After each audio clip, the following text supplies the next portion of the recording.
यह कहानी उस समय की है जब भगवान राम और उनके भाई लक्ष्मण 14 वर्षों के वनवास में दंडक वन से होकर गुजर रहे थे।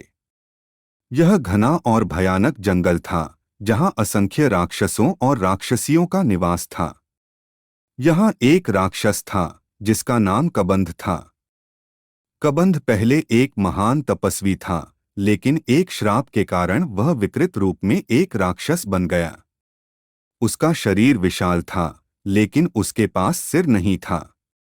उसके पेट में एक भयंकर मुंह था जिसमें वह शिकार को निगलता था।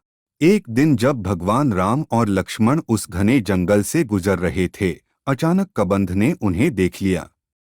उसकी विशाल देह और डरावना रूप देखकर राम और लक्ष्मण को भी चिंता हुई।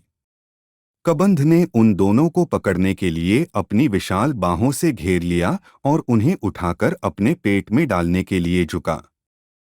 राम और लक्ष्मण ने साहसिकता से उसका मुकाबला किया।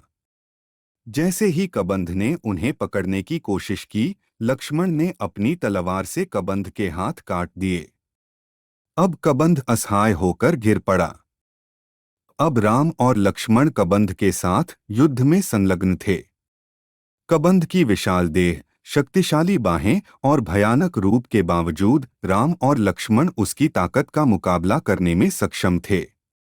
जैसे ही कबंध के हाथ कटे, वह चिल्लाते हुए गिर पड़ा।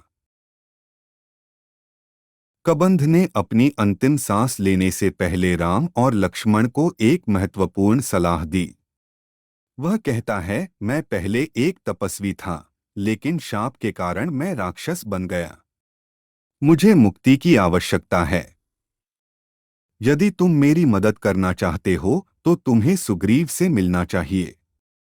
वह तुम्हारे साथ जुड़कर रावण से युद्ध करेगा और तुम्हारी सहायता करेगा। कबंध ने कहा, तुम दोनों ऋष्यमुख पर्वत पर जाकर सुग्रीव से मिलो। वह तुम्हें रावण के खिलाफ युद्ध में मार्गदर्शन करेगा।